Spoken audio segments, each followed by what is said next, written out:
প্রতিযোগিতা সম্পর্কে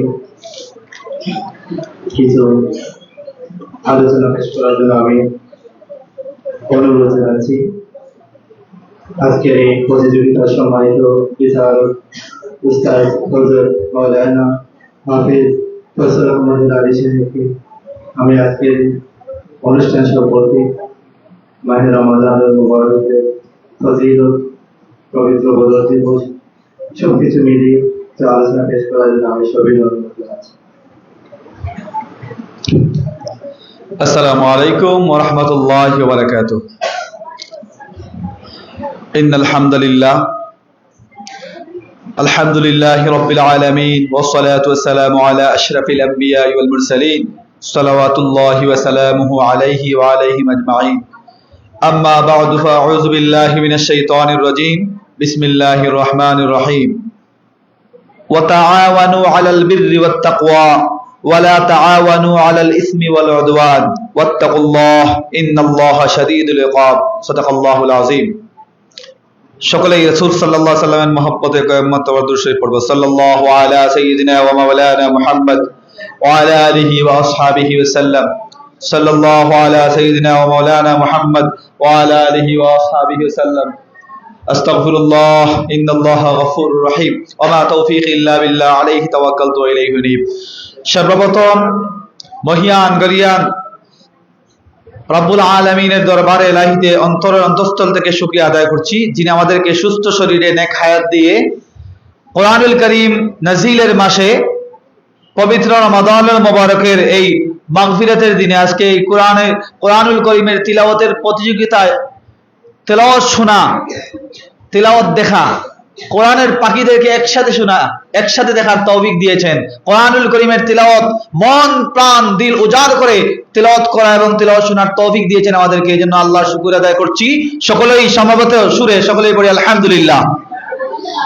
সম্মানিত হাজিরিন, আমি অনেক দূর থেকে আসছি, সিলেট থেকে আসছি। সেই 6:30টার দিকে বের হয়েছি, এখানে 8:30টার দিকে চলে আসছি।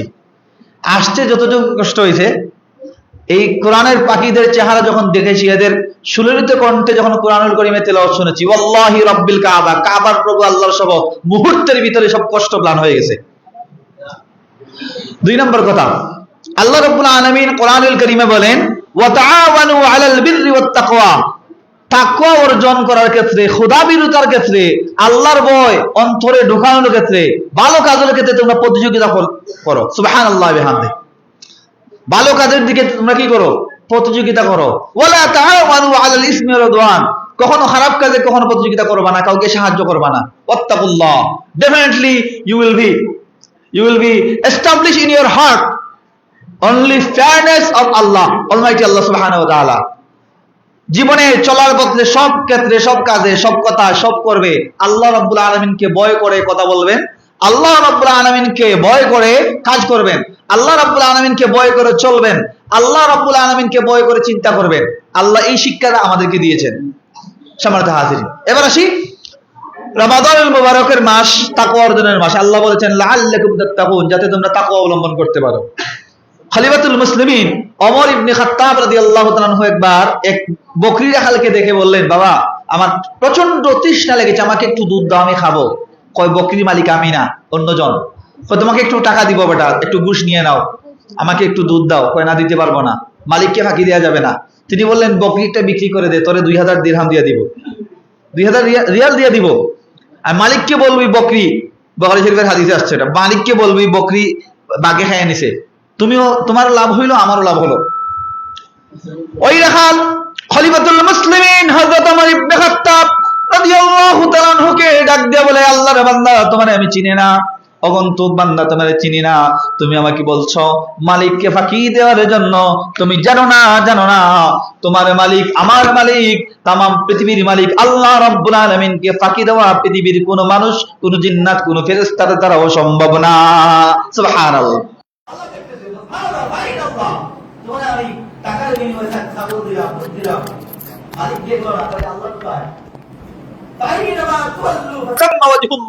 আল্লাহ বলেন, বান্দা তুমি যেদিকে তাকাবা সেদিকে আমি আছি। ডানে তাকাবা সেদিকে আল্লাহ, বামে তাকাবা সেদিকে আল্লাহ, সামনে তাকাবা সেদিকে আল্লাহ, পিছনে তাকাবা সেদিকে আল্লাহ, উপরে তাকাবা আর রহমান আলাল আরশি ইস্তাওয়া সুবহানাল্লাহ বিহামদিহি। রাসূলকে প্রশ্ন করা হলো, ইয়া রাসূলুল্লাহ ফাইন আল্লাহ, আল্লাহর অবস্থান কোথায়? Where is the living place of Almighty Allah subhanahu wa ta'ala? Our beloved Prophet Muhammad sallallahu alaihi wasallam was said, তিনি অ্যানসার দিয়েছিলেন, ওয়া নাহনু আকরাবু ইলাইহি মিন হাবলিল Warid. It's an verse of Holy Quranil Kareem. এটা কোরআনুল কারীমের আয়াত। গাড়ের মধ্যে একটা রোগ আছে যেটাকে বলা হয় ওয়ারিদ, যেটা বাংলায় বলা হয় শাহরোগ, যেটা দিয়ে ব্রেইনের মধ্যে অক্সিজেন পাস হয়। এটা যদি ছিঁড়ে যায় মানুষ ব্রেন স্ট্রোক করে মারা যায়, মাথার মধ্যে রক্ত উঠে যায়। রাসূল বলেন আল্লাহ শিখিয়ে দিয়েছেন যে বান্দার গাড়ের শাহরগ ওয়ারিদ নামক শিরা যত কাছে মুমিনের তার চাইতে তত কাছে আল্লাহ সুবহানাহু ওয়া তাআলা। এভাবে যদি বিলিভ করতে পারি, বিশ্বাস করতে পারি, তাহলে আমরা আমাদের প্রত্যেক কাজে কর্মে আল্লাহকে ভয় করে চলতে পারবো। এভাবে যদি আল্লাহকে ভয় করে আমরা চলতে পারি, তাহলে আমাদের বাংলাদেশে প্রত্যেক রমজান মাসে সয়াবিন তেলের লিটারে 200 টাকা করে দাম পারবে না। কথা বুঝাইতে পারছি? বাংলাদেশের ব্যবসায়ীরা কেউ থাকলে আমার কথা মাইন্ড করবে না, নেভার মাইন্ড। ফরজ সালাত যেভাবে ফরজ, রোজা যেভাবে ফরজ, ব্যবসায়ীরা মনে করে রমজানে দাম বাড়ানো একটা ফরজ ইবাদত। নাউযুবিল্লাহি মিন যালিক। সম্মানিত হাজিরিন, এবার সে কোরআনুল কারীমের প্রতিযোগিতা। এটা কেন? কোরআনুল কারীমের মর্মার্থ মানুষের হৃদয়ে পৌঁছে দেওয়ার জন্য এই আয়োজন। কোরআনুল কারীমের তেলাওয়াত, এক একটা হাফেজে কোরআন এক এক ভাবে তেলাওয়াত করেছে। এক একজনের সুর এক রকম, কণ্ঠ একজন আল্লাহ দিয়েছেন, কিন্তু এক একজনের সুর এক রকম। আল্লাহ বলেন ওয়ালাকাদ ইয়াসসারনাল কুরআন লিযিকরি ফাহাল মিন মুদ্দাকির। কোরআন কারীম পড়া, কোরআন শোনা, কোরআন বোঝা, কোরআন মুখস্থ করা বান্দার জন্য আমি সহজ করে দিয়েছি। সুবহানাল্লাহ। নামাজের মধ্যে কোরআন আমরা পড়ি না? আল্লাহ বলেন ফাকরাউ মা তায়াসসারা মিনাল কোরআন। যেখান থেকে তোমার সহজ মনে হয় কোরআন সেখান থেকেই পড়ে বলো, কবুল করার মালিক আমি আল্লাহ। সুবহানাল্লাহ। সম্মানিত হাজিরিন, তাহলে কোরআনুল কারীমের প্রতিযোগিতা, কোরআনের ভালোবাসা বাচ্চাদের অন্তরে শিখায়া ঢুকায়া দেওয়ার জন্য, ইনস্টল করার জন্য এরকম কোরআনুল কারীমের মজলিস, কম্পিটিশন, প্রতিযোগিতা করার দরকার আছে না নাই? রাসূলুল্লাহ বলেন যেখানে গুনার কাজ হবে সেখানে একটা ভালো কাজ শুরু করে দাও, ভালো কাজের বিনিময়ে আল্লাহ খারাপ কাজটাকে পৃথিবীর মানচিত্র থেকে উঠে ফেলবে। সম্মানিত হাজিরিন, যেভাবে আমাদের অপসংস্কৃতির সয়লাভ ঘটছে, এই অপসংস্কৃতির মোকাবেলা করার জন্য কোরআনের সংস্কৃতির দরকার আছে না নাই? অপসংস্কৃতিকে রুখে দিতে গান বাজনা, ওরস নামে ভণ্ডামি, নাচানাচি, এগুলো বন্ধ করার জন্য যেরকম ইসলামী সঙ্গীত, ইসলামিক গজল সঙ্গীত অপরিহার্যতা আছে, ঠিক তেমনি ভাবে গান বাজনা সহ যত ধরনের অপসংস্কৃতি আছে, শয়তানি ওয়াসওয়াসা আছে, এগুলাকে, যত ইনজাস্টিস আছে, এগুলাকে রিমুভ করা, ডিলিট করার জন্য কোরআনুল কারীমের তেলাওয়াত, কোরআনুল কারীমের কম্পিটিশনের কোনো বিকল্প নাই। কথা কোন ঠিক না বেঠিক? সম্মানিত হাজিরিন, এখানে যারা আজকে পুরস্কার পেয়েছে তারাও খুশি, যারা ফাইনাল রাউন্ডে গিয়েছে তারাও খুশি, যারা ফাইনাল রাউন্ডে যেতে পারে নাই তারা আফসোস করতেছে আগামীতে দেখে নিব, আমিও যাবো ফাইনাল রাউন্ডে। কথা কোন ঠিক না বেঠিক? তোমাদের মতো আমি একদিন ছিলাম, তোমাদের মতো একদিন আমি একটা কম্পিটিশনে হেরে গিয়েছিলাম, আমাকে ফাইনাল কম্পিটিশনে নেওয়া হয় নাই। এক সপ্তাহ চোখের পানি হেলে তাহাজ্জুদের নামাজে কান্না করেছি যে আল্লাহ কেন আমি পাই নাই। পরবর্তী বছর বলছি আগামী বছর দেখে নিব ইনশাআল্লাহ, আমাকে রাইকা কে যায়। পরবর্তী বছর মাদ্রাসা থেকে একমাত্র আমি চান্স পাইয়া ওইখানে গিয়ে জিতে পরে গোল্ড মেডেল নিয়ে আসছি। অহংকার না, লা ফাখরাবি, এটা আল্লাহর তৌফিক, আল্লাহর পক্ষ থেকে দয়া। বক্তব্য দিতে পারতাম না, এজন্য আমাকে বক্তা হিসেবে নেওয়া হয় না একটা কম্পিটিশনে। পরে শ্রোতা হয়ে ওখানে গিয়েছি, 4 কিলোমিটার পায়ে হেঁটে গিয়েছি, দেখতে হবে বক্তব্য কিভাবে দেয় আর বক্তা কিভাবে হয়। 4 কিলোমিটার পায়ে হেঁটে গিয়ে বক্তাদের বক্তব্য শুনলাম। পরবর্তী 1 বছর চেষ্টা করেছি যে আমি বক্তা হব, আমি বক্তব্য দিব, আমি বয়ান করব। 1 বছর চেষ্টা করার পরে আল্লাহ রাব্বুল আলামিন জায়গা মতো পৌঁছাই দিয়েছে। তাইলে কোরআনের রাসূল বলেছেন ইলম দার সিনা বানাদার সাফিনা, কোরআনের জ্ঞান এটা সিনা থেকে হার্ট টু হার্ট, সিনা টু সিনা, বুক থেকে বুকে ট্রান্সফার হয়। এই ফ্যানের মধ্যে যে লাইন আছে, সুইচের সাথে কানেকশন আছে। কথা আমার ঠিক না বেরি? আমার কথা কি বোঝা যায়? সুইচ থেকে যদি আমি লাইন কাট আউট করে দিই, ব্ল্যাক আউট করে দেই, কেটে দেই, বাতি কি চলবে? ফ্যান চলবে? সুইচ থেকে লাইন কাট করে দিলে, মাইনাস করে দিলে, ডিসকানেক্ট করে দিলে যেভাবে ফ্যান চলে না, চলতে পারে না, যেভাবে বাতি জ্বলে না, জ্বলতে পারে না, ঠিক তেমনি ভাবে উস্তাদের সাথে ছাত্রের সম্পর্ক যদি মাইনাস করা হয়, কাট করা হয়, ওর ভিতরেও কোরআনের বাতি জ্বলবে না। এটা ইউনিভার্সাল ট্রুথ, আপনি লিখে নেন। মেধা নাই, স্মরণ শক্তি কম, পড়া পারে না, উস্তাদ পিটায়, এই ছাত্রকেও আন্তর্জাতিক মানের হাফেজ হইতে দেখছি, কিন্তু ইন্টারন্যাশনাল মানের হাফেজ, কিন্তু উস্তাদের সাথে বেয়াদবি করার কারণে, সম্পর্ক নষ্ট করার কারণে, উস্তাদের বিরুদ্ধে বিষদগার গীবত করার কারণে একে আল্লাহ লাঞ্ছিত করেছেন। এরকম হাজার হাজার দৃষ্টান্ত বাংলাদেশে আছে। বৃষ্টির পানি হইলে মাটির নিচ থেকে গাড়ু বের হয়ে গাছ গাছ করে শব্দ করে, করে না? বৃষ্টি দিলে যেভাবে মাটির নিচ থেকে অসংখ্য গণিত ব্যাংক বের হয়, গাড়ু ব্যাংক, এক একটার কেজি মনে হয় প্রায় একটা ধরলে 500 গ্রামের নিচে হবে না। অসংখ্য গণিত ব্যাংক যেরকম বের হয়, এগুলা গণে শেষ করার মতো না। বাংলাদেশের প্রত্যেকটা পাড়ায় পাড়ায় মহল্লায় মহল্লায় এরকম হাফেজ কোরআন আছে, গণে শেষ করা যাবে না। কিন্তু তারাবি কয়জন পড়াইতে পারে? কয়জন জায়গায় বসে বুকে হাত দিয়ে বলতে পারবে যে আল্লাহ তৌফিক দিলে এক বইটাকে 30 পারা পড়তে পারবো? এরকম কয়জন বুকে হাত দিয়ে বলতে পারবে? আমার বিশ্বাস যাদের উস্তাদের সাথে সম্পর্ক আছে, যাদের পিতামাতার দোয়া তার উপর আছে, সে বুকে হাত দিয়ে বলতে পারবে যে আল্লাহ যদি আমাদের দয়া করে আমি এখানে বসে বলতে পারবো, আমি বলতে পারবো ইনশাআল্লাহ, ইনশাআল্লাহ সুম্মা ইনশাআল্লাহ। এই জায়গায় বসে একই বইটাকে 30 পারা পড়তে পারবো ইনশাআল্লাহ।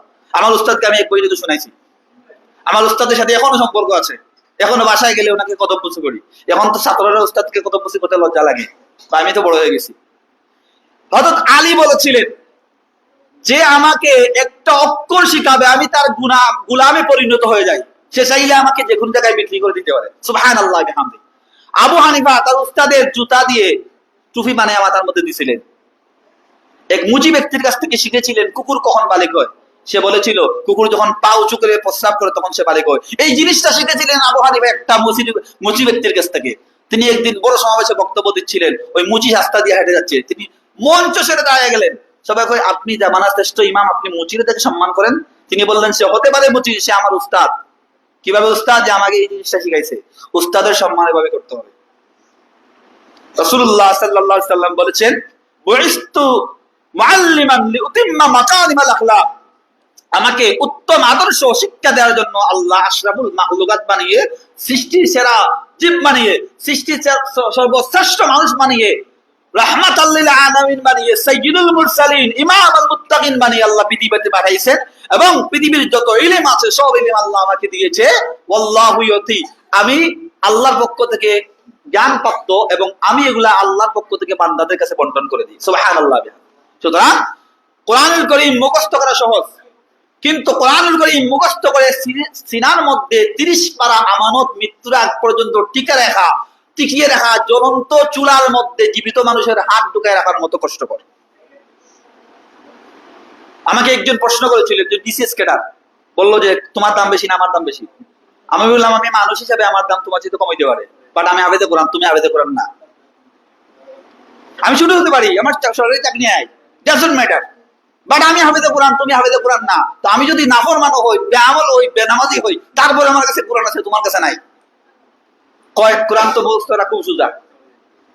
বললাম কোরআনুল কারীমের একটা পারা মুখস্থ করতে এবং টিকে রাখতে যত কষ্ট হয়, ওই কষ্ট দিয়া তোমার মতো 5টা বিসিএস কাটার হওয়া যাবে। কারণ এরকম একটা বাংলা বই পৃথিবীর কোন মায়ের সন্তান বলতে পারবে না আমি মুখস্থ করবো 1 পৃষ্ঠা এবং একটাও ভুল হবে না, আমি পড়ে যাব, বলতে পারবে না। কিন্তু কোরআনুল কারীমের আজকে এখানে অনেক হাফেজ আছে, বিনা লোকমায় একটা শব্দও ধরে নাই, পড়ছে, আলহামদুলিল্লাহ। এটা অহংকার না, এজন্য ইয়াদ নিয়ে অহংকার করা যাবে না। আল্লাহ বলেন ওয়ালা তুফসিদু ফিল আরদি মারহা ইন্নাকা লান তাখরিকাল আরদা ওয়া লান তাবলুগাল জিবালা তুলা। বান্দা অহংকার তুমি করবা না, অহংকার তোমার মানায় না। বাইজিদ বুস্তামিকে একজন প্রশ্ন করেছিল যে আপনি শ্রেষ্ঠ না আমি শ্রেষ্ঠ? তিনি বললেন তুমিও শ্রেষ্ঠ আমি শ্রেষ্ঠ। কয় না, আমি তোমার চাইতে শ্রেষ্ঠ। কিভাবে? কয় আমার এই পাওয়ার আছে, টাকা আছে, এটা আছে। বাইজিদ বুস্তামি উত্তর দিলেন আমি দেখতেছি তুমি হচ্ছ পেটের ভিতরে ময়লা বহনকারী একজন মানুষ, 2 পায়ে একটা প্রাণী। তুমি যখন মারা যাবা তোমার শরীর পচে যাবে, পোকায় খাবে, তোমার ওই শরীরের দুর্গন্ধ মানুষ যাতে সহ্য করতে না হয় এজন্য তোমাকে মাটির নিচে চাপা দিবে। এর চেয়ে আর বেশি তোমাকে আমি জানি না। সেই মুহূর্তে তার পায়ের মধ্যে ধরে বলে হুজুর আমার ভুল হয়েছে, মাফ করে দেন আমারে। সম্মানিত হাজিরিন, এজন্য ইয়াদ দিয়ে ইলম দিয়ে অহংকার করা যাবে না। আল্লাহ বলেন তুমি পাহাড়ের মতো উঁচু হতে পারবে না, মাউন্ট এভারেস্ট, তাজিংডন, আপনাদের এলাকায় অনেক বড় বড় উঁচু উঁচু পাহাড় আছে, পাহাড়ের মতো মানুষ ওটা হইতে পারে না হাইটের দিক দিয়ে। এবং আল্লাহ বলেন ওয়ালান তাবদুকাল জিবালা তুলা ওয়ালান তাহরিকাল আরদ, পা দিয়ে লাফতে দিয়ে মাটিকে তুমি ব্যাঙ্গে জমিনকে ব্যাঙ্গে চূর্ণ বিচ্ছিন্ন করতে পারবে না। যেহেতু পা দিয়ে আঘাত করে মাটিকে ভাঙতে পারো না, মাটিকে চূর্ণ বিচ্ছিন্ন করতে পারো না, পাহাড়ের মতো উঁচু হইতে পারো না, আজরাইল তোমার কাছে গেলে আজরাইলকে ফিরাইয়ে দিতে পারো না, পৃথিবীতে সারা জীবন যেহেতু তুমি বেঁচে থাকতে পারো না, তাহলে বান্দা অহংকার তোমার জন্য মানায় না। অহংকার করবেন একজন যিনি মালিকাল মুলক, যার কোনো মৃত্যু নাই। লা তাখুযুহু সিনাতুন ওয়ালা নাওম। সম্মানিত হাজিরিন, আমাদের রেজাল্ট চলে আসছে, আমি শেষ করে দিচ্ছি। তাহলে আজকের এই কোরআন কম্পিটিশন থেকে সামারি, আমরা এখান থেকে শিক্ষা নিয়ে বাসায় যাব। প্লিজ অ্যাটেনশন, প্লিজ আমার কথাগুলো সবাই শুনবা। আমি আরেকদিন এখানে এসে বক্তব্য নাও দিতে পারি, মারাও যেতে পারি, আসার সুযোগ নাও হতে পারে, কিন্তু আজকে যে কথাগুলো বলছি এগুলো যদি আমল করো, বাস্তবিক জীবনে প্রতিফলিত করো, তোমরাও একদিন বাংলাদেশের আহমদ বিন ইউসুফ আল আজহারি হবা। তোমরাও বাংলাদেশের একদিন শ্রেষ্ঠ হাফেজ নাজমুস সাকিবের মতো বিশ্ব জয় করবা ইনশাআল্লাহ। সবাই বলে ইনশাআল্লাহ। এই জন্য ইয়াদ নিয়ে কখনো অহংকার করা যাবে না। অনেক হাফেজে কোরআন আছে, একটু ইয়াদ হয়ে গেলে মসজিদের হাফিজ সাহেবকে লোকমা দেওয়ার চেষ্টা করে। লোকমা দেওয়ার সিস্টেম আছে, তুমি ওই লেভেলে যদি যাইতে পারো তারপরে দেওয়া, সমস্যা নেই। কখনো অহংকার করা যাবে না। উস্তাদের বিরুদ্ধে বদনাম করা, তুচ্ছ রটনা করা, গীবত করা, এটা চূড়ান্ত পর্যায়ের কবিরা গুনাহ। এটা সবচেয়ে বড় নিমকখানামি। আমার উস্তাদ আমাকে শাসন করতে পারে, কিন্তু আমি তাকে গালি দিতে পারি না।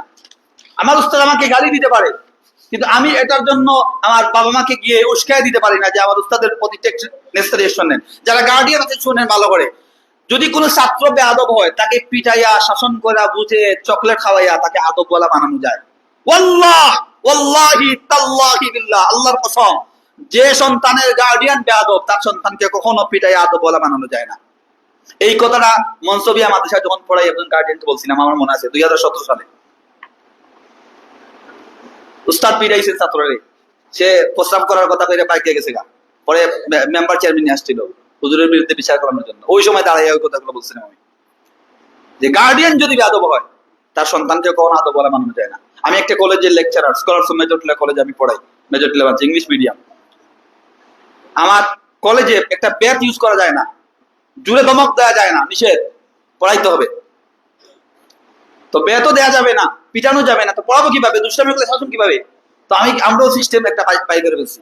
কথা বলবা, ডিস্টার্ব করবা, হাত এভাবে কইরা নাক আর হাত দেয়ালের সাথে লাগাইয়া দাঁড়ায় থাকো 45 মিনিট। এভাবে 5 মিনিটও দাঁড়ানো যায় না। পরে কান্নাকাটি শুরু হয়ে যায়, স্যার আর জীবনে করবো না। বলে না, আরো বেশি করে করো। সাপও মরলো, লাঠিও আসলো, চাকরিও জায়গা মতো থাকলো। সম্মানিত হাজির, তাহলে উস্তাদের সাথে বেয়াদবি করা যাবে না। 1 মিনিটে শেষ করে বলবো। আমার একজন উস্তাদ, আমার একজন উস্তাদ এই এলাকায়, উনি প্রায় সময় মাহফিলে আসে মাঝে মধ্যে, বা বিয়ে পড়ায়। আমি নাম বলবো না, নাম বলে আমাকে চিনে ফেলবে। উনি এত বেশি ইলিমওয়ালা, উনার উস্তাদরা বলেছেন আমাদেরকে যে ওই ব্যক্তি তো তোমাদের উস্তাদ, তার হয়ে আমরা ক্লাসে যাইতাম না। সে যখন ছাত্র ছিল, এত বেশি ইলিম, ক্লাসে আসলে উস্তাদকে প্রশ্ন করে আটকায় দিতেন। এরকম ফাজিল টাইপের পুলামান ছাত্র আছে না মাদ্রাসায়, প্রতিষ্ঠানে? আমি বাড়ি তাহলে হুজুরে পারিনি দেখি। তুমি পারো, এটা তোমার আল্লাহর পক্ষ থেকে নেয়ামত, তুমি শুকরিয়া আদায় করো। হুজুরে পারেনি এটা জানার চেষ্টা করবা না, কারণ হুজুরে তোমার চাইতে ভালো জানে, এই জন্য তিনি তোমার শিক্ষক, নতুবা তো তুমি তার শিক্ষক হইতা। কথা কোন ঠিক নেবে ঠিক? আমি যেটা পারি এটা উস্তাদে পারিনি না, না, এটা কখনো জাস্টিফাই করা যাবে না। তো তিনি কি করতেন? উস্তাদ আসলেন, উস্তাদ আফআলুত তাফদীল মিনহু আনসারু, তাহলে মুয়ান্নাসের থেকে কি আপনি বলেন। আমারও যদি এখন টাস করে আপনি বলেন আল্লাহু বিগাফিরিন আম্মা তা'মালুন, পরে কি? আমি তো হাফিজ, কিন্তু হুট করে আসবে না, এরকম আসে না অনেক সময়। তো হুজুর পারে নাই, আপনি পারেন না, ও আচ্ছা আচ্ছা ঠিক আছে।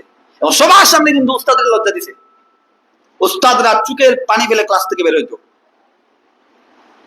একটা পর্যায়ে তিনি কামিল পাস করছে, হাদিসে কামিল, কুরআন তাফসিরে কামিল, ফিকাতে কামিল, এমসিকিউ থেকে পলিটিক্যাল সায়েন্সে মাস্টার্স, আইসিটি তে মাস্টার্স, ওইদিকে কাজী, রেজিস্ট্রার কাজী। এত ইলম, এত সার্টিফিকেট, যে কোনো মাসলা জিজ্ঞেস করলে ইনস্ট্যান্টলি বইলা দেয়। কিতাবের পৃষ্ঠা, ইবারত, লাইন সূত্র বইলে, তাফসিরের আরবি ইবারত বইলা দেয়। এত ইলম, কিন্তু এলাকার মধ্যে কি বলবো, একটা রাস্তা যারা ঝাড়ু দেয় তারও একে সম্মান আছে, কিন্তু তার কোনো, ওই আমার যার কথা বলছি তার কোনো সম্মান নাই। কেন? শুধুমাত্র উস্তাদের সামনে বেয়াদবি করার কারণে। আমি তাকে একদিন প্রশ্ন করেছিলাম যে আপনার এত ইলম আমরা দেখি, আপনি কেন এই ইলম দিয়ে আপনি একটা কামিল মাদ্রাসার প্রিন্সিপাল হওয়ার যোগ্যতা রাখেন, তিনি নিজের মুখে এটা বলেছেন যে আমার উপরে আমার উস্তাদের বদুয়া আছে। সুতরাং এখান থেকে আজকে শিক্ষা নিবা, পিতামাতা এবং উস্তাদের দোয়ায় মানুষ একেবারে নিঃস্ব থেকে একেবারে সুপার লেভেলে চলে যেতে পারে। যার কিচ্ছু নাই, পিতামাতা উস্তাদের দোয়া থাকলে সে আকাশচুম্বী হতে পারে, বিল গেটসের চাইতেও ধনী হইতে পারে, মার্ক জাকারবার্গের চাইতেও ফেমাস হতে পারে, জাস্টিন ট্রুডোর চাইতে বড় নেতা হতে পারে, নেলসন ম্যান্ডেলার চাইতে বড় নেতা হতে পারে, ডোনাল্ড ট্রাম্পের চাইতে বড় শক্তিধর হতে পারে, বান কি মুনের চাইতে শক্তিশালী হইতে পারে পিতামাতা এবং উস্তাদের দোয়া। কিন্তু যদি উল্টা হয় তাহলে ওই 110 তলা টুইন টাওয়ারের চাইতে আরো উঁচু জায়গায় যদি থাকো, এখান থেকে আল্লাহ গজবের লাত্তি দিয়ে ফালাই দিতে 1 সেকেন্ড সময় লাগবে না। সুতরাং learning objective of this seminar, this program, এখান থেকে সামারি, আমরা কখনো কোন উস্তাদের সাথে বেয়াদবি করবো না। রাজি আছি আমরা সবাই ইনশাআল্লাহ? রাজি আছি? কখনো পিতামাতার সাথে বেয়াদবি করব? মনে রাখবা রাসূল বলেছেন রিদার রাব্বি ফি রিদাল ওয়ালিদাইন ওয়া সাখাতার রাব্বি ফি সাখাতাল ওয়ালিদাইন। তোমার পিতামাতার সন্তুষ্টি আল্লাহর সন্তুষ্টি, তাদের অসন্তুষ্টি আল্লাহর সন্তুষ্টি। রাসূলের সাহাবী আলকামা রাদিয়াল্লাহু তাআলা আনহা শুধুমাত্র বউয়ের কথাকে মায়ের কথার উপর প্রাধান্য দিতেন। বউ যদি কিছু আনার কথা বলতেন সাথে সাথে নিয়ে আসতেন, মা আনতে বললে বলতেন পরে আনবো, জাস্ট এতটুকু। মা অসন্তুষ্ট হয়ে গেলেন, মৃত্যুর সময় কলমা বন্ধ হয়ে গেল, জবান বন্ধ, দৌড়ে আসলেন রাসূলের কাছে। তার ওয়াইফ, ইয়া রাসূলুল্লাহ আপনার সাহাবী বেঈমান হয়ে মারা যাবে, এটা তো হইতে পারে না, ইয়া রাসূলুল্লাহ একটু তালকিন করেন। রাসূল বললেন তার মা আছে, বাবা আছে? কয় না। মা আছে? কয় আছে। বলে এইখানেই সমস্যা। তার মাকে বলে আসতে না তো আমি যাব। শোনা মাত্র লাঠি বোর্ড দিয়ে কুজু বুড়ি আলকামা রাদিয়াল্লাহু তাআলা দৌড়ে আসলেন, ইয়া রাসূলুল্লাহ আপনার দরবারে ছেলেতে আমার কুরবানি কবুল করেন। কি সমস্যা? কয় আমার আলকামা অসুস্থ, আপনি মাফ করে দেন। রাসূল অন্তরের ডাক্তার, রুহের ডাক্তার হচ্ছেন মুহাম্মদুর রাসূলুল্লাহ। মুহাম্মদুর রাসূলুল্লাহকে আল্লাহ ওহীর মাধ্যমে সব জানিয়ে দিতেন। তিনি বললেন যে আপনার সন্তানের উপরে আপনি অসন্তুষ্ট, মাফ করে দেন। কয় না মাফ করবো না, আমার খুব কষ্ট দিছে। এরকম আছেন অনেক পুলাবান সন্তান মা বাপকে অনেক জ্বালায়, মা বাপ অসন্তুষ্ট হয়, তোর উপরে খোদার গজব পড়ুক। আল্লাহ ইমাইলেন নগিরে বাবা সামন থেকে আল্লাহ রে বাঁচাও, অন্যান্য এটা হওয়া উচিত নাই, কারণ খবরই দিব। তো তিনি বললেন আমি ক্ষমা করবো না, আমাকে খুব কষ্ট দিয়েছে। রাসূল বললেন তাহলে ঠিক আছে, আমার সাহাবীরা কাঠ নিয়ে আসুক, আপনার সামনে আপনার সন্তানকে আগুন দিয়ে জ্বালাবো। কেন? কয় যাতে জাহান্নামে আল্লাহ শাস্তি কম দেয়, এজন্য দুনিয়াতে জ্বালাই দিব। পৃথিবীর কোন মা সহ্য করতে পারবে না তার সন্তানকে তার চোখের সামনে আগুন দিয়ে জ্বালান। বললেন ইয়া রাসূলুল্লাহ আপনাকে সাক্ষী রেখে, আমি এই মুহূর্তে আল্লাহকে সাক্ষী রেখে আমার সন্তানকে মাফ করে দিলাম। সুবহানাল্লাহ। সাথে সাথে বললেন দৌড়ো, বাসায় দৌড়ো, গিয়া দেখেন তার জবান খুলে গেছে, বলতেছে লা ইলাহা ইল্লাল্লাহ মুহাম্মাদুর রাসূলুল্লাহ। তাহলে এই ঘটনা থেকে কি জানলাম? পিতামাতার শানে কেউ যদি বেয়াদবি করে, সে কাবার ইমামও যদি হয়, মরবার সময় কলিমা আসবে না, সে বেঈমান হয়ে মরবে, এতে কোনো সন্দেহ নাই, দেয়ার ইজ নো ডাউট। তাহলে পিতামাতার শানে কখনো বেয়াদবি করা যাবে না। 4টা গুনাহ আল্লাহ কখনো মাফ করে না। কয়টা গুনাহ? পৃথিবীর যত গুনাহ আছে সব গুনাহ আল্লাহ মাফ করবে। আল্লাহ বলছে লা তাকনাতু মির রাহমাতিল্লাহ। আল্লাহ বলছে ইন্নাল্লাহা ইয়াগফিরু যুনুবা জামিআ ইন্নাহু হুয়াল গফুরুর রহিম। আল্লাহ বলছে তুবু ইলাল্লাহি তাওবাতান নাসুহা। কিন্তু 4টা গুনার ব্যাপারে আল্লাহর কোনো বক্তব্য নাই, এটা আল্লাহ কখনো মাফ করবে না। নাম্বার 1, এই বক্তব্যগুলো আমি সব মাহফিলে, যেহেতু এই বছরে 110টা মাহফিল করছি, আপনাদের এদিকে আসা হয় না তেমন একটা, বাট অন্যদিকে আসে, নজবি আসলাম আসছিলাম একবার। তো এই কথাগুলা সব মাহফিলের বক্তব্য শেষে আমি বলি। 1 নাম্বার, আল্লাহর সাথে কাউকে শরীক করলে আল্লাহ জীবনে মাফ করবে না। দলিল সূরা লুকমানের মধ্যে আল্লাহ বলেন ইন্নাল্লাহা লা ইয়াগফিরু আন ইউশরাকা বিহি ওয়া ইয়াগফিরু মা দুনা যালিকা লিমান ইয়াশা। আল্লাহ বলেন ইন্নাল্লাহ, ডেফিনেটলি, অবভিয়াসলি, অ্যাবসলিউটলি, লা ইয়াগফিরু, নেভার ফরগিভ টু অলমাইটি আল্লাহ সুবহানাহু ওয়া তাআলা দা অ্যাক্টিভিটিস, ইভিল অ্যাক্টিভিটিস অফ শিরক। শিরকের গুনাহ আল্লাহ কখনো মাফ করবে না। এছাড়া ওয়ায়াগফিরু মা দুনা যালিকা লিমান ইয়াশা, শিরকের গুনাহ বাদ দিয়ে বাকি যা আছে আল্লাহ মাফ করে দিবে। সুবহানাল্লাহ। তাইলে আল্লাহর কাছ থেকে ক্ষমা চাইতে হলে, আল্লাহর কাছ থেকে ক্ষমা পাইতে হলে, আল্লাহর দয়া পাইতে হলে, রাসূলুল্লাহর শাফায়াত পাইতে হলে আমাদেরকে শিরকের গুনাহ ছাড়া লাগবে। শিরিক মানে হচ্ছে আল্লাহর সাথে কাউকে সমতুল্য মনে করা, আল্লাহ ছাড়া কাউকে সিজদা দেওয়া। নিজের পিতামাতাকে কেউ যদি সম্মানিত সিজদা দেয়, এটাও শিরিক, সিজদা দেওয়া যাবে না। আল্লাহ ছাড়া কাউকে সিজদা দেওয়া জায়েজ নাই, এজন্য আমরা জানাজার নামাজেও সিজদা দেই না। কথা বুঝা গেছে? আল্লাহ ছাড়া কাউকে সিজদা দেওয়া যাবে না। রিজিক দাতা আল্লাহ, লালন করতে আল্লাহ, পালন করতে আল্লাহ, ছেলে দাতা আল্লাহ, মেয়ে দাতা আল্লাহ। এগুলাকে যদি আমরা অন্য মানুষকে সাব্যস্ত করি, এটা শিরিক। অনেক মানুষ আছে 4টা মেয়ে, 5 নম্বরটা ছেলে হয় না, আউটো মেয়ে হয়ে গেছে, এখন কয় মহিলার দোষ। সব অবদান তোর, সবটা মেয়ে হইলে কেন, ছেলে হইলে না কেন, মহিলাকে ডিভোর্স দেওয়া যায়, এরকম কপাল পোড়া পুরুষ আমাদের সমাজে আছে না নাই? এরকম কথাবার্তা বলা, আধ্যাত্মিক বিষয়ে মহিলাকে দায় করা, এটাও শিরকের কাতারে পড়ে যায়। নাউযুবিল্লাহি মিন যালিক। তাহলে শিরক করা যাবে না। আমার চাকরি আমারে খাওয়ায় না, খাওয়ায় আল্লাহ, চাকরি একটা ওসিলা। আমার মাহফিলে আমি কি হাদিয়া পাই, ওইটা আমারে খাওয়ায় না, মাহফিলে আমারে খাওয়ায় না, মাহফিলের কমিটি আমারে খাওয়ায় না, খাওয়ায় আল্লাহ। মাহফিলে গেলে কেরিং গুলো সবগুলা বাদ দিয়ে কখনো তাকে কখনো উপরে পড়ে, অনেক সমস্যা। সব মিলাইয়া এটা আমার রিজিকের একটা মাধ্যম, এটা আমার রিজিক দাতা না, রিজিক দাতা হচ্ছে রাজ্জাক আল্লাহ সুবহানাহু ওয়া তাআলা। তাইলে আল্লাহর সাথে শিরিক করা যাবে না। 2 নাম্বার, পিতামাতার নাফরমানি করা, পিতামাতাকে কষ্ট দেয়া, তাদের খরপোশ না দেয়া, তাদের কাপড় চোপড় না দেয়া, নিজে 5,000 টাকা দিয়া পাঞ্জাবি বানায়, শার্ট বানায় 3,000 টাকা দিয়া, নিজের মাকে 500 টাকা দিয়ে একটা শাড়ি কিনে দিতে পারে না, এরকম কপাল পোড়া সন্তান আমাদের সমাজে আছে না নাই? বিশ্বকাপ যখন আসে আর্জেন্টিনার পতাকা বানায় 3 কিলোমিটার লম্বা, আর নিজের মায়ের একটা ভালো শাড়ি নাই, সিগারেটের দোয়া পড়তে পড়তে বাবার লুঙ্গিটা সুরঙ্গ হয়ে গেছে, একেবারে চাইনার মতো মশারির মতো হয়ে গেছে, ওইদিকে খেয়াল নাই, সে ব্রাজিলের পতাকাটা নাইতে রাজি আছে। ব্রাজিলের পতাকাটা নাইতে গিয়ে কারেন্টের মধ্যে লাইগা মরে যায়, হাত পা কেটে যায়, এরকম দৃষ্টান্ত ফেসবুকের মধ্যে দেখা যায় কি যায় না? তাইলে এটা হচ্ছে পিতামাতার নাফরমানি। তার যা দরকার, সে যেভাবে তোমাকে ছোটবেলায় আপনাকে আমাকে লালন পালন করেছে, আপ্যায়ন করেছে, নিজে না খেয়ে আমাদেরকে দিয়েছে, নিজে ভিজা জায়গার মধ্যে দেখে আমাদেরকে উষ্ণভাবে রাখার চেষ্টা করেছে, ওই বাবা মাকে তার ন্যায্য পাওনা না দিয়ে তুমি ওই মেসির জন্য ওটা করো, কিয়ামতের ময়দানে তোমাকে আল্লাহ মেসির সাথে জাহান্নামে দিবে, এতে কোনো সন্দেহ নাই। তাহলে পিতামাতার নাফরমানি করা চলবে না। পিতামাতার তার কথা শুনতে হবে, বৈধ কথা শুনতে হবে। পিতামাতা যদি খারাপ আদেশ দেয় সেটা পরিত্যাগ করতে হবে। পিতামাতা যদি বলে যে অমুককে কুপায় মেরে ফেলো, এটা করা যাবে না। পিতামাতা যদি বলে অমুক ব্যক্তি ক্ষতি করে ফেলো, এটা করা যাবে না। বৈধ যত ফরমালিটি আছে, যত আদেশ অর্ডার, সবগুলা definitely will be maintain, will be obvious obedience to your parents। 2টা। নাম্বার 3, মানুষের হক নষ্ট না করা, হিউম্যান রাইটস নষ্ট না করা। যেমন 3টা মেয়ে হয়েছে, এখন 4টা মেয়ে আলট্রাসাউন্ড করে 120 দিন পরে জানা হয়েছে ডাক্তার এটা রাখবো না, কাজ সেরে ফেলো। এরকম ভাবে পৃথিবীতে সন্তান আসার আগেই সন্তানকে মেরে ফেলে, এরকম ডাকাত আমাদের সমাজে আছে না নাই? আইয়ামে জাহিলিয়াতের চাইতে আমরা আরো বেশি খারাপ। আইয়ামে জাহিলিয়াতের যুগে কন্যা সন্তান মেয়ে হইলে তারা অসন্তুষ্ট হইতো, জীবন্ত কবর দিত, কিন্তু সন্তানকে পৃথিবীতে আসার সুযোগ দিত, 2-1 বছর বাঁচার সুযোগ দিত, 2-1 দিন বাঁচার সুযোগ দিত। আর আমরা এত বেশি নাফরমান হয়ে গেলাম, সন্তানটা পৃথিবীতে আসার আগে এটাকে খালাস করে ফেলে। তাহলে এদের থেকে আমরা খারাপ না? এটা হচ্ছে তার বেঁচে থাকার অধিকার নষ্ট করা, এটা কবিরা গুনাহ। ওই সন্তান, প্রত্যেকটা কন্যা সন্তান হাসরের ময়দানে আল্লাহ বিচার দিবে। 2 নাম্বার, জমিনের লাইল কাইটা ছোট কইরা নিজের জমিন বড় করে আর অন্য জমিন ছোট করে, এরকম মানুষ আপনাদের এলাকায় মনে হয় না, আমাদের এলাকায় আছে। কোদাল দিয়ে কাইটা জমিন ছোট করে, কিন্তু মসজিদ আইসা কয় কাটার সুতা করেন নাইলে নামাজ হবে না। কাটার সুতা করে না করলে নামাজ হবে না, কিন্তু জমিনের যে লাইল কাইটা একেবারে রেলের সিলভার বানাইছে, এটা কি কেরামান কাদমি দেখে না? সামার দেখা আছে।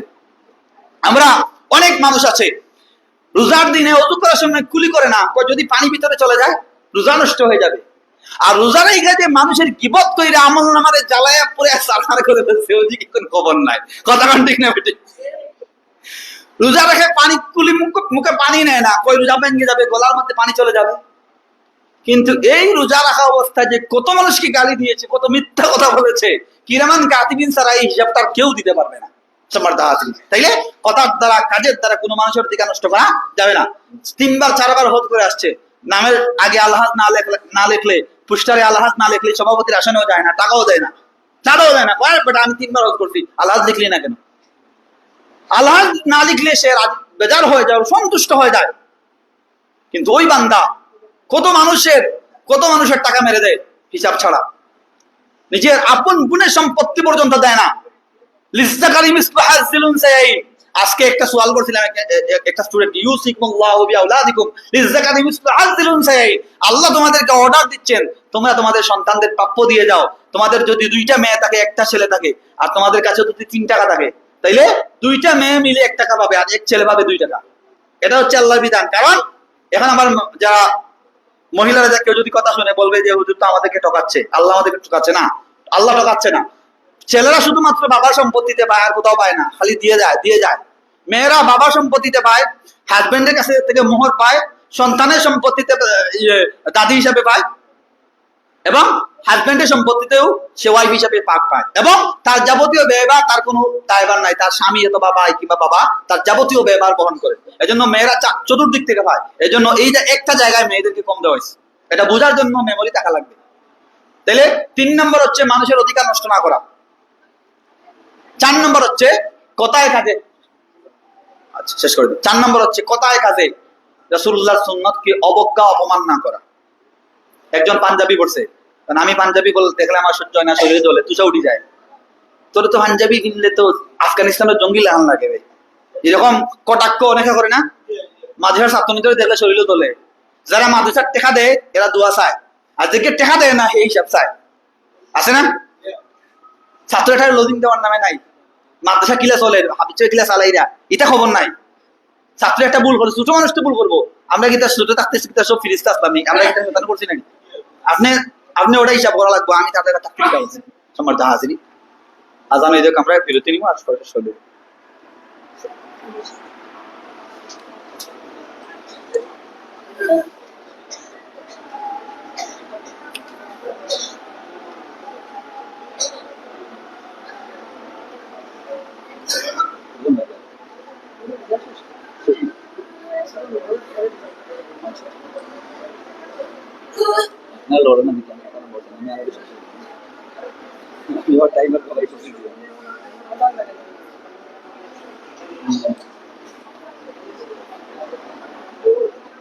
মাইক কি তার পারে চলেন, মাইক পারে চলেন।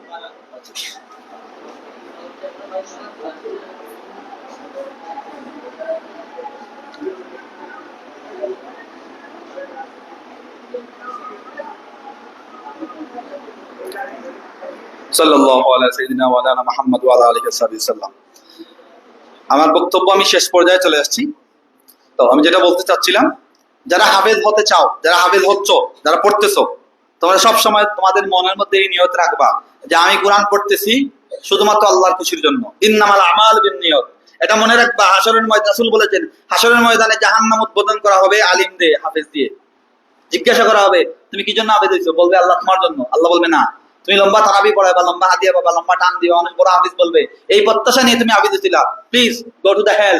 আজকে আমার কাছে দেয়ার ইজ নো উজরত, no reward, no prize front of me. আমার সামনে তোমার আজকে কোনো পুরস্কার নাই, তোমার পুরস্কার একমাত্র জাহান্নাম। তোমার যা পুরস্কার সব দুনিয়াতে পেয়ে গেছো। আমার মতো অনেক বক্তাকে ধরা হবে, তুমি কি জন্য বক্তব্য দিতা, কি জন্য ইলম অর্জন করেছিলে? আমরা উত্তর দিব আল্লাহ শুধু তোমার খুশির জন্য। আল্লাহ বলবেন না, তুমি তো বড় বক্তা হওয়ার জন্য গেছিলা, তোমার ভিজিটিং কার্ড মানুষ দেখবে, তোমাকে মানুষ বড় বক্তা বলবে, তোমাকে লম্বা হাদিয়া দিবে, নারে তাকবীর, বাবা দিবে, শোডাউন করবে, এগুলো সব পেয়ে গেছো দুনিয়াতে। আজকে আমার কাছে কোনো উজরত নাই, please go to the hell. ফেরেশতারা তাকে জাহান্নামে নিয়ে যাও, পেছন থেকে ধাক্কা দিয়ে দিয়ে লাঞ্ছিত করে অপমানিত করে জাহান্নামে নিয়ে যাওয়া হবে। সুতরাং নিয়ত পরিশুদ্ধ করা লাগবে। যা করব, যা পড়বো, যা শুনবো, সবকিছু কার জন্য? ইন্না সালাতি ওয়া নুসুকি ওয়া মাহইয়ায়া ওয়া মামাতি লিল্লাহি রাব্বিল আলামিন।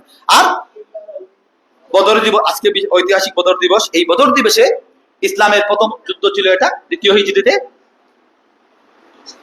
মুহাম্মদ সাল্লাল্লাহু আলাইহি সাল্লাম এবং কাফের মক্কার কুরাইশদের মধ্যকার বদর নামক প্রান্তরে এই যুদ্ধ হয়েছিল।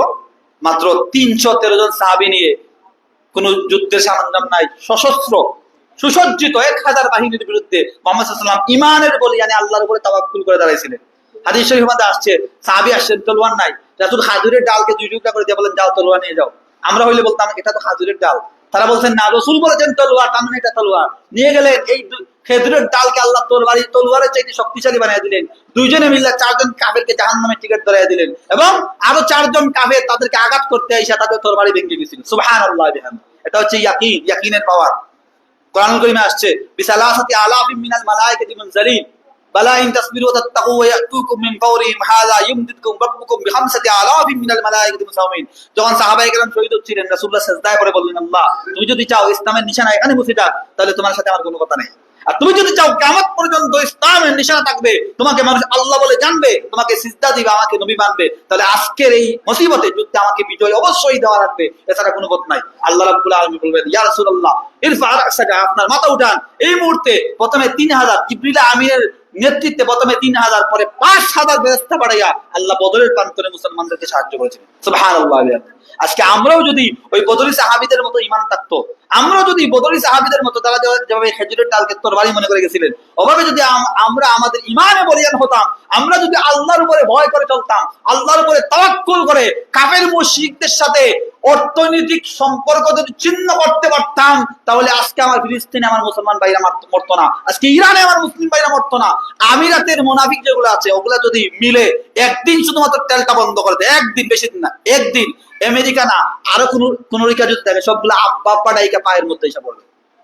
কিন্তু আমাদের মধ্যে কি নাই, একতা নাই। 2 মাস্টার এক জায়গায় ঘুমাইতে পারে, কিন্তু 2 হুজুর এক জায়গায় ঘুমাইতে পারে না। এটা আমাদের সমস্যা। হাজিরি, আল্লাহ রাব্বুল আলামিন আমাদেরকে কবুল করুন। আমার কথা, আমি অনেক কথা বলে ফেলেছি। আমার কথাবার্তায় কোনো নোকসান যদি হয়, কোনো ভুল বেয়াদবি হয়, ক্ষমা সুন্দর দৃষ্টিতে দেখবেন। আমার জন্য দোয়া করবেন। আমি আপনাদের এই প্রতিষ্ঠানে মনসুবিয়ায় কিছুদিন পড়িয়েছিলাম। সেই সুবাদে এই সাইডে কিছু মানুষের সাথে পরিচয় আছে, যেমন রোমান, আপনাদের মাঝে সাথে হাবিব সাহেব। আমি যখন ওইখানে ছিলাম তখন তারা এখানে ছাত্র ছিলেন। তো আমার আগে উনি ছিলেন ওখানে। তো এই সুবাদে এই সাইডের মানুষদের হাফিজ নাসিরউদ্দিন সাহেব ছিলেন আমার সময়। হ্যাঁ, তো হচ্ছে এই সুবাদে পরিচয়, এই সুবাদে আসা। তো নর্মালি অনেককে পড়িয়েছি, 14 বছর থেকে পড়াচ্ছি, কিন্তু হাতে গোনা 10 থেকে 15 জন স্টুডেন্ট আছে যারা খবর নেই, ফোন দেয়, খবর নেই। এদের মধ্যে থেকে আপনাদের হাফিজ রহমান একজন, আর একজন আছে রায়হান। তো হচ্ছে সম্পর্ক এটা আজীবনের, উস্তাদ ছাত্র সম্পর্ক আজীবনের। এটা আন্তরিকতার একটা বন্ধন।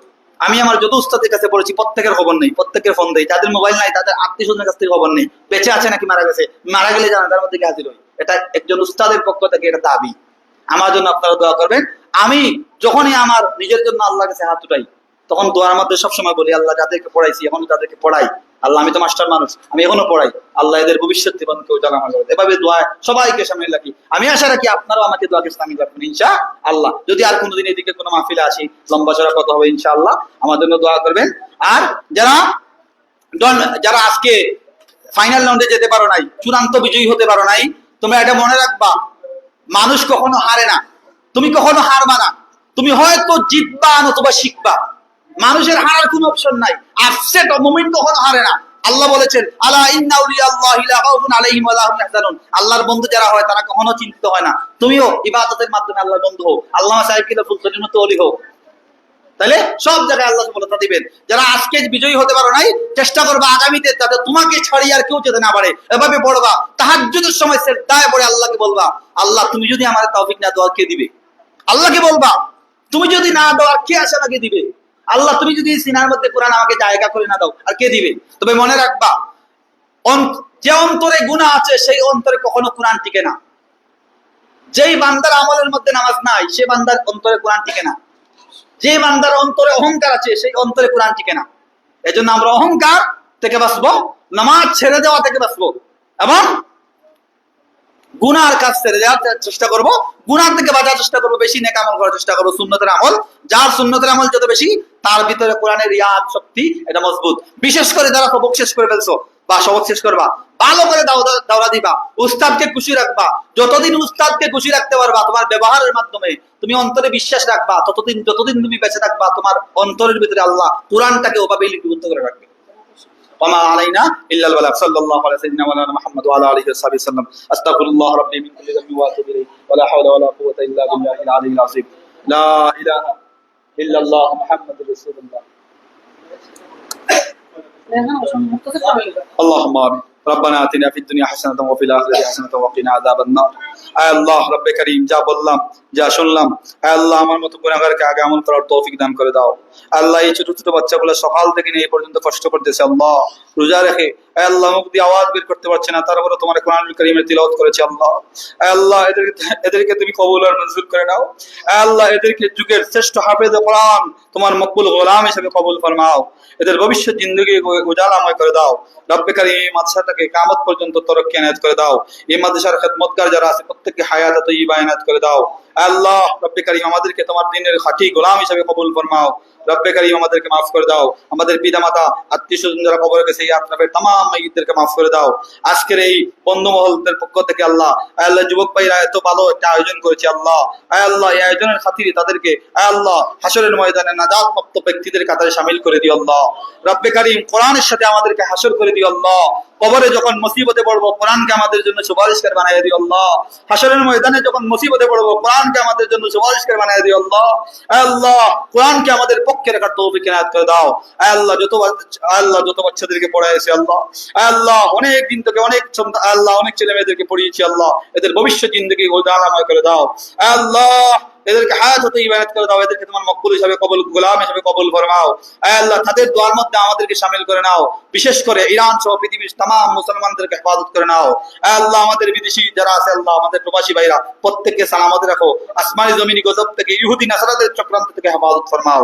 ওয়া সালামুন আলাল মুরসালিন আলহামদুলিল্লাহি রাব্বিল আলামিন। আমিন। লা ইলাহা ইল্লাল্লাহ মুহাম্মাদুর রাসূলুল্লাহ। আসসালামু আলাইকুম ওয়া রাহমাতুল্লাহ।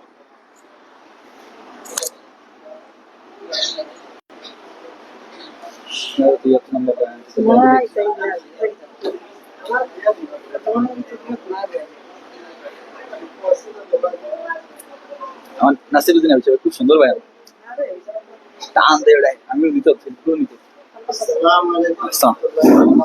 ভালো আছেন? ছিল মানুষ।